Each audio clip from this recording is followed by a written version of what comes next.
इस तस्वीर में दिख रहा इंसान शायद आपको एक बहुत ही साधारण सैनिक जैसा लगे। हंसता हुआ चेहरा, बहुत ही शांत आंखें, लेकिन इस चेहरे के पीछे छुपी एक ऐसी दरिंदगी जिसको कल्पना कर पाना मुश्किल है। अगर आप दुनिया के क्रूर तानाशाहों की बात करें जैसे कि स्टालिन और हिटलर, तो आप यकीन मानिए आपने ईदी अमीन को कभी सही मायनों से जाना नहीं है। ईदी अमीन की अत्याचार की लिस्ट इतनी ज्यादा लंबी है कि उसको पढ़ने के बाद आपकी रूह कांप जाएगी। लेकिन सबसे घिनौनी आदत, वो इंसानों का मांस खाता था। जी हाँ, कई बार वो जिन लोगों को मारता था वो उनके शरीर के हिस्से काट के खा जाता था। कई बार तो घंटों लाशों से बातें करता और कई बार उनके साथ जाके सो जाता था। शुरुआत में ईदी अमीन एक रसोइया था जो बाद में जाके युगांडा का राष्ट्रपति बना, और उसके बाद उसने अपनी देश के करीब 5 लाख लोगों को बहुत ही ज्यादा बेरहमी से मौत के घाट उतार दिया। और इतने से ही जब मन नहीं भरा तो इसने बहुत ही बड़ा कदम उठा लिया। इसने अपने देश की अर्थव्यवस्था को तबाह करने के लिए 90,000 से ज्यादा भारतीयों को उस टाइम में अपने देश से निकाल दिया। Uganda still not yet independent. Uganda will be independent after the whole Kampala Street is not full of Indians. Administration in those shops is run by the 1970 के दशक में युगांडा में मौत का दूसरा नाम था ईदी अमीन। उसने हथियार रखने के नाम पे बहुत सारी इमारतें बनवाई, लेकिन उन इमारत में कभी हथियार नहीं रखे जाते थे।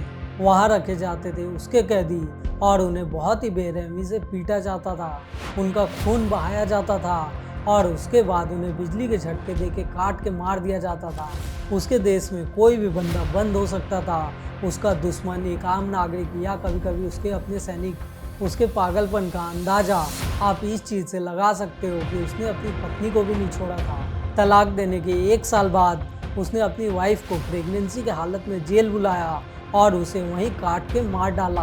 अपने सिर्फ 8 साल के शासन में उसने लगभग 5 लाख लोगों की हत्या करवा दी।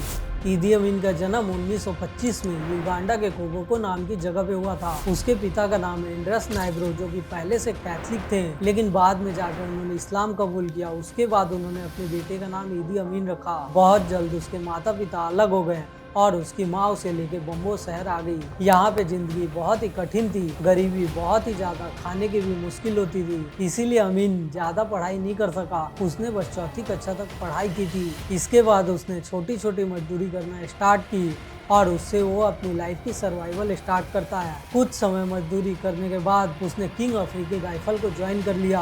ये ब्रिटिश कॉलोनी की एक आर्मी यूनिट का नाम था। शुरुआत में उसे रसोइये का काम दे दिया गया, लेकिन बहुत ही जल्द अंग्रेजों को उसकी हिंसक स्वभाव और उसकी वफादारी बहुत ही ज्यादा अच्छी लगने लगी। इसीलिए अंग्रेज उसको सैनिक की ट्रेनिंग देना स्टार्ट करते हैं। अंग्रेजों को लगा एक लोकल आदमी जो अपने लोगों के लिए इतना ज़्यादा क्रूर हो सकता है, अगर वो उनके लिए काम करेगा तो उनके लिए बेहतरीन साबित होगा। 1950 के दशक में उसको केन्या भेजा गया। वहाँ उसने माओ विद्रोह को दबाने में हिस्सा लिया। यहाँ इसने बहुत ही ज़्यादा क्रूरता की। कई लोगों को जिंदा उस टाइम ज़मीन में गाड़ दिया, कई लोगों को तो गाजर मूली की तरह काट दिया और बहुतों को जिंदा जला दिया। इसी क्रूरता को देखते हुए अंग्रेज़ों ने उसे कारपोरल और बाद में सार्जेंट बना दिया, और उसके बाद 1959 में उसे वारंट ऑफिसर का पद मिल गया था, जो कि उस टाइम में किसी भी काले अफ्रीकी सैनिक के लिए एक बहुत बड़ी उपाधि थी। 1962 में युगांडा आजाद हुआ और उस टाइम मिलिटन अबोटो को उस टाइम के प्रधानमंत्री बना दिया गया, और ईदी अमीन को उस टाइम में डिप्टी कमांडर का पद मिला। 1964 में उसे आर्मी का कमांडर बना दिया गया। शुरुआत में दोनों बहुत ही अच्छे दोस्त थे, लेकिन जैसे जैसे सत्ता बढ़ती गई, दोनों की आवश्यकता और जरूरत बढ़ती गई। उस टाइम में दोनों ने मिलके सोना, हाथी दांत और हथियारों की तस्करी भी की। लेकिन धीरे धीरे अमीन की महत्वाकांक्षा बहुत ही बढ़ती गई। अब वो खुद सत्ता पे बैठ जाना चाहता था। 25 जनवरी 1971 जब मिलिटेंट अबोटो सिंगापुर एक सम्मेलन के लिए गए हुए थे, और तभी अमीन ने एक बहुत बड़ा मौका देखा और उसने सत्ता हथिया ली। उसने अपने सेना को लेके एयरपोर्ट की सड़कों पे डायरेक्ट कब्जा कर लिया और खुद को युगांडा का राष्ट्रपति उस टाइम घोषित कर दिया।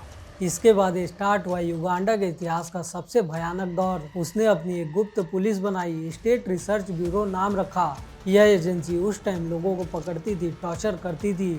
लोगों को उस टाइम गैस चेंबर में मारा जाता था, इलेक्ट्रिक टैंक में डुबा के मार दिया जाता था। कई बार तो 100 को नील नदी में डायरेक्ट फेंक दिया जाता था, जिससे एक टाइम तो आया कि नील नदी भरती गई थी। 1972 में उसने बहुत ही बड़ा एक फैसला ले लिया। उसने आदेश दिया कि युगांडा में रह रहे एशियन को देश छोड़ के भाग जाने का। The Uganda still not yet independent. Uganda will be independent after the whole Kampala street is not full of Indians. Administration in those shops is run by लगभग 80,000 भारतीय और एशियाई लोग उस टाइम में युगांडा छोड़ के भाग पड़े। इस फैसले से युगांडा की अर्थव्यवस्था पूरी तरीके से टूट गई, क्योंकि देश की 90% बिजनेस व्यवस्था इन्हीं लोगों के हाथ में थी।